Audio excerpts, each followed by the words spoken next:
m'appelle Jean-François Leclerc, puis je participe aux 404 km en solo dans le secteur du Mont-Tremblant. Plus de 4000 mètres de dénivelé. C'est un gros challenge. C'est une très grosse distance pour un athlète comme moi en vélo. Donc forcément, ça va être une très longue journée.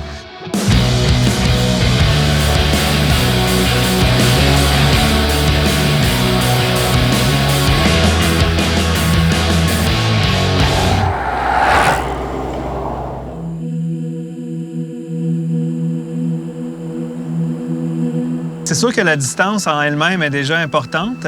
En plus, on est au mois de septembre, donc il peut y avoir du vent. Il va faire assez froid. Il annonce beau, mais il va faire probablement 2-3 degrés le matin. Puis en soirée, il va faire aussi froid. Clairement, c'est un cas de petit couvre-chaussure.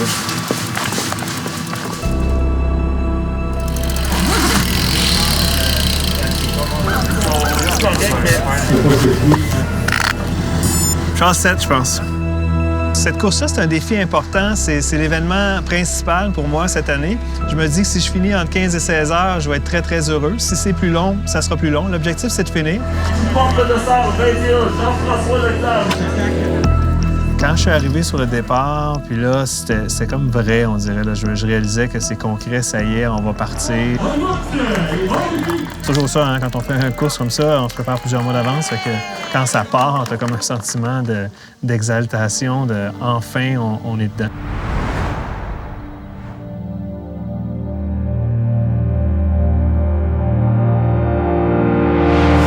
C'est la première solide de la ride. Il y en a une autre qui s'en vient.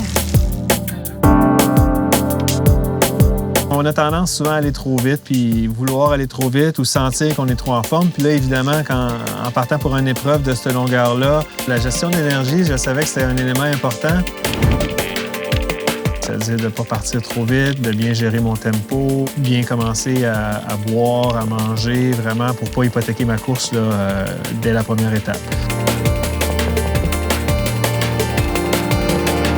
J'ai pas vu beaucoup de monde pendant la course. Ça, c'était spécial parce que j'avais l'impression d'être un peu tout seul au monde, sachant qu'il y avait quand même des dizaines de participants à gauche et à droite. Je suis quand même habitué de rouler en solo parce que pour un paquet de raisons personnelles, familiales, gestion de temps, je roule 90% du temps tout seul. Mais là, sur une longue période, avec un parcours dans un événement, c'était un petit peu différent.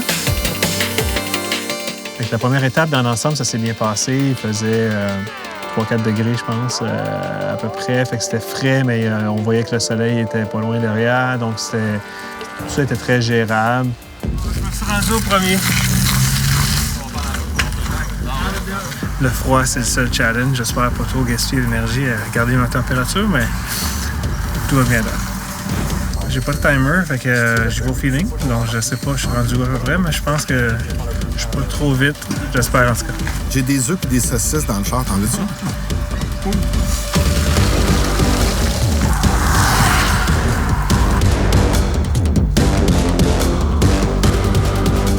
La deuxième étape qui était la plus longue en kilométrage. Là, ça a été le premier test là, qui est arrivé parce que déjà, il y avait un peu de fatigue, évidemment, mais là, le parcours était beaucoup plus difficile, beaucoup plus long.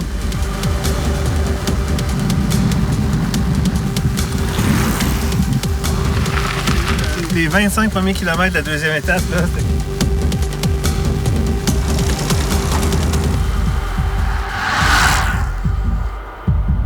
à la fin de la deuxième étape, je dirais à peu près 15-20 km de l'arrivée, là, j'ai commencé à avoir un premier feeling de « wow, je commence à manquer de power un petit peu. » J'avais presque 200 km de fait. J'avais hâte à la fin de la deuxième étape pour prendre une pause. Puis ça, c'est sûr que mentalement, ça aide. Quand tu sais que tu vas mettre le pied à terre, te reposer un peu. Je savais qu'il allait y avoir aussi du monde probablement de ma famille qui allait me rejoindre là aussi. Donc, la deuxième étape, ça a été le premier challenge, on va dire, psychologique puis physique, mais surtout mental, là, de dire, OK, là, c'est pas fini, c'est loin d'être fini, mais sachant que la moitié approchait, c'était un peu à ça que je me suis accroché. Wow! Est-ce que tu allé chez le dentiste? Non! Quand je suis arrivé à Tremblant, c'était déjà comme un premier accomplissement d'avoir fait la deuxième partie. Mais là, si je roule la manche courte, là, dans 5 km, je m'en vais à l'urgence. On se voit ce soir? Ça va très bien pour lui. Elle est où, la Marguerite? Marguerite! Bye, papa! Go, go, go, go!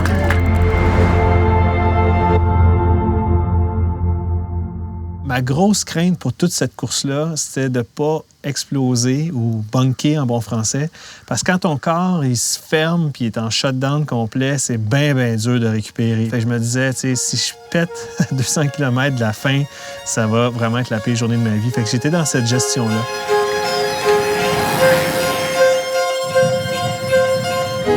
La troisième étape était spéciale aussi parce que le chemin du Nord-Est, c'est un chemin qui s'en va vers Saint-Donat à partir du lac supérieur, puis c'est un chemin en ligne droite qui passe à travers la montagne. Je pense que ça a été choisi aussi dans le parcours parce que justement, c'est comme un peu le plus gros sommet dans le parcours. Ça prendrait genre du poulet rôti avec des frites.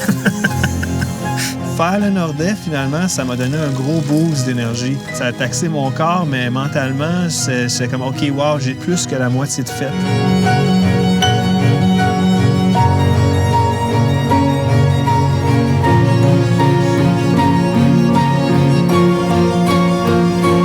Puis à un moment donné, il y a eu la surprise de la troisième étape. Et finalement, ça a été une des passes les plus difficiles du parcours. Une succession de 10-15, ça m'a semblé 50 petites côtes. Pas très longues, mais très à pic. Une après l'autre, monte, descend, monte, descend. Il n'y avait vraiment pas de repos. Aussitôt qu'on descendait, on était au creux d'une autre côte. Le tour du lac, c'était pire que le Nord-Est. Je l'ai pas vu venir. Je m'y attendais pas.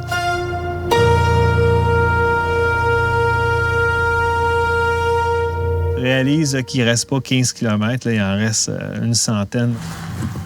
Ma plus grosse déception, c'est qu'il n'y a pas de poulet rôti à l'étape 3. Il y a juste des bars. Puis la galette, man. La galette. J'ai vécu sur le petit plateau là, pendant à peu près un heure de temps. Salut, G. Salut. Gotta go, gotta go, gotta go. Taught you everything you know,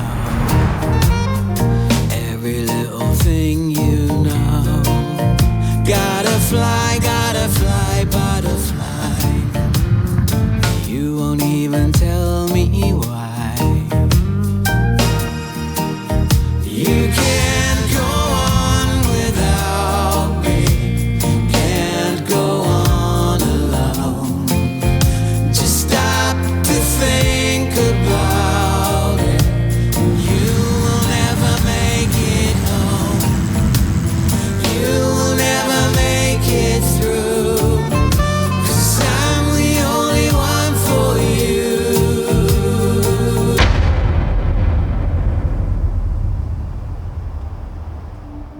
Mon corps est shake, puis j'ai les mains gelées, j'essaie de dégeler mes doigts. C'est que je sais que dans 5 minutes, je vais avoir froid encore parce que ça va aller trop vite. Pour vrai, j'aime mieux monter s'il n'y a pas de vent, puis les jambes bougent.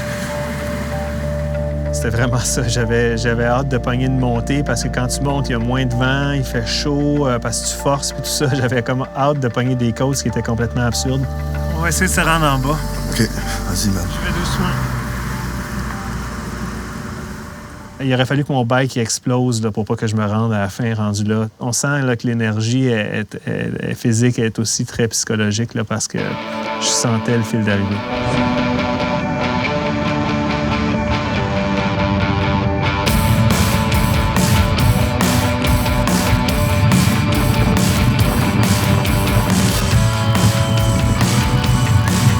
Ça vient de finir 404 km? Oui. Wow, bravo! Ah, super cool. Écoute, ça a été aussi dur que je pensais que ça allait être, mais en même temps, je suis tellement content d'avoir réussi. Puis l'adversité a fait que c'était encore plus gratifiant. COVID oblige, je te la laisse te la mettre autour du cou de toi-même. C'est parfait, merci Toutes beaucoup. mes félicitations. Super, c'est très gentil. Je vais la porter Très fièrement. bien mérité. Wow. Ah, merci. C'est nice. Il y a un moment où tout le monde se dit être plus jamais. Puis généralement, à peu près 1 heure ou 2 après la course, c'est là que tu te dis « Ah, peut-être qu'un jour, ils vont réussir à me convaincre de faire le 800 ».